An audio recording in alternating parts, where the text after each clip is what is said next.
अनंतकोटि ब्रह्मांड नायक राजाधिराज सच्चिदानंद सद्गुरु श्री ब्रह्म चैतन्य महाराज की जय। श्री राम समर्थ। 14 दिसंबर। नाम लेते समय मन में केवल परमेश्वर ही होना चाहिए। सचमुच भगवान हमसे प्रेम के सिवाय और कुछ नहीं चाहते। वह प्रेम भीतर से आना चाहिए, किंतु परमेश्वर के बारे में सच्चा प्रेम ही हम में निर्माण नहीं होता, ऐसा मेरा अनुभव है। हमसे परमेश्वर को प्रेम से पुकारते ही नहीं बनता, तो फिर वह पुकार उन्हें सुनाई भी कैसे पड़ सकती है। सहवास से प्रेम बढ़ता है।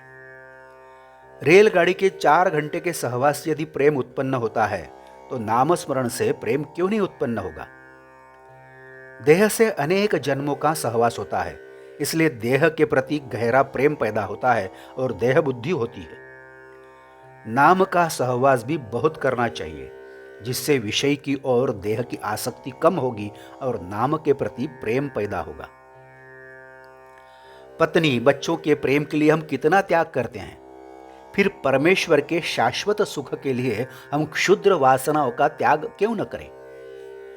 नाम लेते समय हमारे मन में केवल परमेश्वर ही होना चाहिए।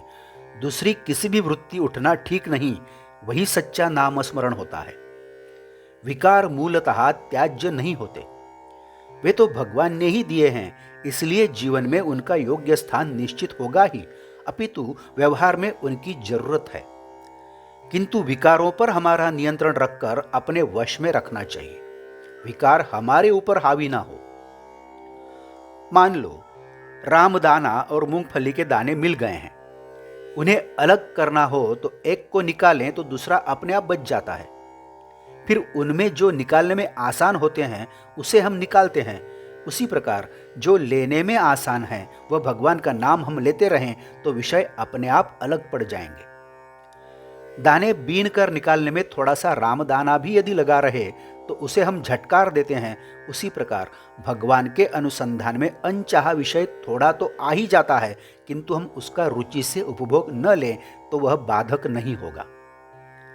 सब संतों का कहना एक ही है, और वह है कि तू भगवान का अनुसंधान बनाए रख, जिससे तुझे सत्य का ज्ञान होगा।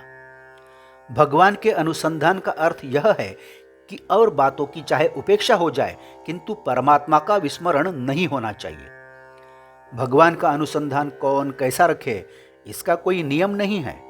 कोई पूजा करके करेगा, कोई भजन करके करेगा, कोई नाम स्मरण करके करेगा, कोई मानस पूजा करके करेगा, तो कोई चित्रकला का अभ्यास करके भी करेगा। तो भगवान का अनुसंधान हमारा ध्येय हो और शेष बातें उसके अनुसार उचित ढंग से हो। आज का बोध वचन। मुख में अखंड राम नाम, भीतर हो अनुसंधान, इसी को परमार्थ जानो।